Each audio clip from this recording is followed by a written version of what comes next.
Эл эмне дейт, сабаса да балдарымдын атасы. Тигинен кызы ажырашып келиптир дешет да. Ал жерге барбай эле коеюнчу, мени шылдыңдашат. Бул сөздөр зордук көргөн адамдарга, көбүн эсе балдарга жана аялдарга тиешелүү болуп келет. Бирок ооруну жашырсаң өлүм ашкере кылат дегендей, качан гана өлүм коштогондо кыймылдабастан кыз келиндердин укугун коргогон, зомбулуктун алдын алган сезим кризистик борбору ачылган. Борбор үй бүлөлүк, гендердик зомбулуктан жана адам сатуудан жабыркагандарга өзүнүн укугун кантип коргош керек экендигин түшүндүрүп, психологиялык жана социалдык жактан колдоо көрсөтөт. Өлкөбүздө зомбулукту азайтуу үчүн мыйзамдардын иштелип чыгышына активдүү катышат. 20 жылдан ашык убакытта бир нече айымга жардам колун сунушкан. Учурда аталган борбордо 10 аял, 11 бала бар. Эми биринчи келгенде элдин мурун консультация болот, кандай жардам план түзүлөт, кандай жардам керек экен. Биринчи эле укуктук жардам керекпи дейби да. Балким аны издеп жүргөндүр. Таап алып туруп мен сени кайта урам, өлтүрөм деген бир жагдай болуп аткандыр. Укуктук жагын карайбыз, балдарына кандай жардам, анан эле социалдык кызматкерлер эмне керек. Кээ бирде демек аш-жылаңач кышында да домашний үйдө кийген тапочкасы менен качып келишет да. Социалдык жактан анан бүт баарын эле биз жардам бере албайбыз, аны перенаправление кылабыз да. Мамлекеттик органдарга, милицияга, сотко арыз жазып, адвокаттар иштей баштайт. Анан кийин ошол эле маалда психологдор иштейт, психотерапевт иштейт да. Жанагы биринчи сиз суроо берген ошо жооп психологдор иштей башташат да. Эми эгерде көчөдөн эле бир адамды сабап кетсе, мен силерге суроо берейин.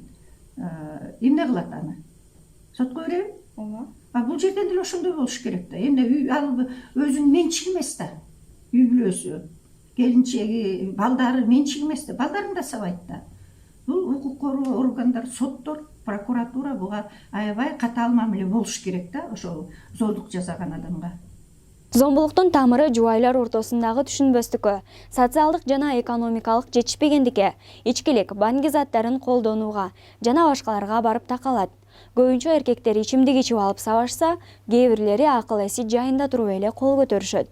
Мындай эркектерге тренингдер өтүлүшү керек дейт психолог. Эми бул көнүмүш деп коет, осознанно билип алуу эле. Биз жакында ушул мына силер келинден интервью албадыңарбы да? Анан ошо биз 102-ге чалып жанагы ыкчам реагировать эткен эме группа келди дагы. Мен өзүм барып туруп өткөрдүк да. Анан кое берип коюшуптур. Эми үчүн дегенде бул мас эмес экен деп. Анан айттык, кечирип койгула, мас эле киши сабабайт, сол кишилер деле мына сиз сурап атпайсызбы да. Мунун эми биринчи жанагы башынан көнүмүш болуп калган адамга карата мамилеси, ошол келинчегине карата, балдарына карата мамилеси, мен кожоюмун, мага баардыгы болот деп туруп, башында бир жолу, эки жолу урат, анан көнүмүш болуп калат да. Анан айласыздан келиндер бара турган жери жок, же болбосо бала басып калат, 4-5 баласы бар, иштебейт, мына балдарды чоңойтом деп туруп, байкуш эмне кыларын билбей, эми мындай жардам бергенде деле биз өмүр бою бакпайбыз да. Ошон үчүн тигил болсо ошондой көнүмүш мындай мүнөз болуп калган. Анан башкача мамиле жасаганды билбейт. Бизде закондо жана үй бүлөдөн коргоо деген закондо зордук зомбулуктан ошол зордук жасаган адамга жанагындай тренинг өтүш керек болчу да. Мындай бир зордуксуз мамиле түзгөндү билесиңби деп туруп, ошондой эмелер бар да, көнүгүүлөр бар. Тилекке каршы ал иштебей атат. Ал зордук жасаган адам өзүндө көйгөй бар. Эми үчүн дегенде ал башка мамиле түзгөндү билбейт, ага оңоюраак да, чаап жиберип, кыйкырып жиберип туруп, анан мен кожоюмун, мен билем, болду. Меники туура деп коет да. Негизи мына биздин мамлекетте деген 2003-жылы жанагы зордук зомбулук көргөн келиндердин укугун коргош үчүн мыйзам чыгарылган. 2003-жылы жана закон о социально-правовой защите от насилия в семье деп ошондой орусча аталат да. ошонун негизинде убактылуу коргоо ордерин берчи кыз келиндерге. Ал деген бир айга берилчи. Анын негизинде бир айдын ичинде чыр чатактар токтобой, жана зордук көрсөткөн адам деген артынан кубалап, дагы эле мындай тынчтык бербесе, сотко кайрылып туруп, соттук коргоо ордерин алчубуз да. 2017-жылы бул мыйзам аты да өзгөрүлүп, өзүнө дагы толуктоолор жана өзгөртүүлөр киргизилип, андан тышкары азыр деген убактылуу коргоо ордери деген 3 күнгө эле берилип калган. Зордук көргөн келин, кыз болобу, келин болобу же болсо жана баласынан таяк жеген ата-энелер да кайрылат да, апаларчы кайрылат, ошо балам деген ичи болуп ошондой кордук көрсөтүп, кубалап атат дегенде, ошонун негизинде мыйзамдын негизинде 3 күнгө берилет коргоо ордеричи. Анан 3 күндөн кийин дагы эле тынчтанбаса, ал адам ошондо деген арыз жазып туруп, анан 30 күнгө уланса болот аны. Анан биздики деген 2019-жылдан баштап мына жоруктар кодекси күчүнө кирди. Мурда деген зордук зомбулук көрсөткөн адамдын үстүнөн иш козгосо, бул кылмыш иши болчу да. Анан оор жаракат алдыбы же жеңил жаракат алдыбы, ошону экспертиза корутунду чыгарып, далилдеп туруп, анан тиги ошого карата иш козгоп туруп, бирок бунун баардыгы деген кылмыш кодексинде болчу да, кылмыш жаза кодексинде каралган болчу. 19-жылдан баштап биз деген жана жоруктар кодексинде гуманизация деп биздин депутаттар ошо жана үй бүлөлүк зордук деп муну деген жоруктар кодексине 75-беренеге киргизип койгон. Негизи келин деген жаракат алып, оор жаракат эмес, жеңил эле жаракат алып, анан деген ошо күйөөсүнөн качып таяк жеген болсо, бул деген жана үй бүлөлүк зомбулук деп туруп эле 75-беренин негизинде иш козгоп, жоруктар кодекси менен анан сотко өткөрүп туруп, бул жерде болсо жазасы 30 миңден 60 миңге чейин штраф төлөнөт да.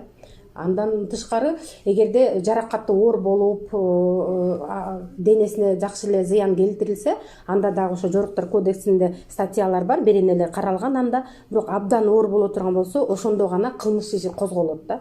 А жоруктар кодексинин негизинде бул иш менен козголуп туруп, сотко барып, соттон өкүм чыккандан кийин бул адам деген соттолду деген немеси болбойт. Чыкпайт да, бул соттолду дегеничи. Ошондой эле анан көп эле кыз келиндер кайрылышат, зордук көрсөтөт, бирок биздин деген кандай десем, укук коргоо органдары деген көбүнчө кыз келиндер өздөрү барып, мына ошондой зордук көрсөтүп атат, арыз менен кайрылганда, сен өзүң күнөөлүүсүң да, анан тил табыша албай атасың да, анан ичкен убакта сүйлөп эле койбойсуңбу, эмне үчүн ошо сөздү маанисин ошо демеге чейин, зордукка чейин алып барасың деген дагы көп сөздөр болот. Быйыл болсо мынакей неме ошондой эле кылмыш жаза кодексине деген өзгөртүүлөр киргизилди, кылмыш жаза процессуалдык кодексине өзгөртүүлөр киргизилди. Эгерде мас абалында болуп зордук көрсөтүп аткан болсо, арыз менен кайрыла турган болсо, ошо зордук көргөн адам же адвокаты же өкүлү кайрыла турган болсо, ошондо деген 48 саатка кармалыш керек дегенчи. То есть бул деген немеси бар да, жана жашоосуна коркунуч болуп атат, мас абалында деген киши өлтүрүп эле салып атпайбы? Ошондуктан деген аны 48 саатка кармаганга укугу бар да, адеги неме укук коргоо органдарынынчы. Зордук көрсөтүп атса, кайра арыз жазып, кайра эле ошол ишти козгоп сотко жеткирет да. Андай учурлар менде бир 2-3 жолу ошондойлор болгон да. Зордук көрсөтөт, штрафын төлөйт, анан бир убакыт өткөндөн кийин кайра зордук көрсөтүшү мүмкүн. Именно ошо зордук көрсөткөн убакта деген жана мен айтпадым, убактылуу коргоо ордери депчи. Ошондо ордерлерди алыш керек. Ордерге карабай кайра эле тиги зордук көрсөтүп аткан болсо, бул жоруктар кодексинде деген 76-беренесинде көрсөтүлгөн да, убактылуу коргоо ордерин жана талаптарын бузулду депчи. Ошонун негизинде дагы берене каралган, ага дагы штраф каралган 20 миңден 40 миңге чейин деп штраф төлөнөт да. Эгерде убактылуу коргоо ордери берилип, зөөкүргө дагы жана жабырлануучуга берилсе, анан ошого карабастан кайра эле анын убакыты 1 айга берилет да, жана мен айткандай 3 күндөн кийин 1 айга деп арыз жазат. 1 айдын ичинде дагы эле зордук көрсөтө турган болсо, анда деген кайрадан иш козголуп туруп штрафты төлөтөт. Зордук зомбулук мурдагы жылдарга салыштырмалуу карантин маалында абдан өскөн. Мурда мындай учурлар катталбаган үй бүлөлөрдө дагы бул көрүнүш кездеше баштаганы байкалган. 2020-жылдын 10 айында 7669 зордук зомбулук катталган. Өткөн жылга салыштырмалуу 12% өскөн. Жабыркаган бир үй бүлө мамлекетке канча каражат зыян келтирет деген долбоор өлкөнүн акыйкатчы институту менен эл аралык уюмдар тарабынан иштелип чыккан. Алар үй бүлөлүк зордук зомбулуктун аягы өлүм менен аяктаган бир учурду изилдеп көрүшкөн. Анда ооруканадагы дарыгерлердин айлыгы, анализдердин суммасы, 14 жылга кесилген адамдын тамак ашы жана башкалардын каражаттары кошулган. иликтөөнүн жыйынтыгы бир үй бүлөдөгө чыр үчүн мамлекет 1,5 миллион сом акча зыян тартаары аныкталган.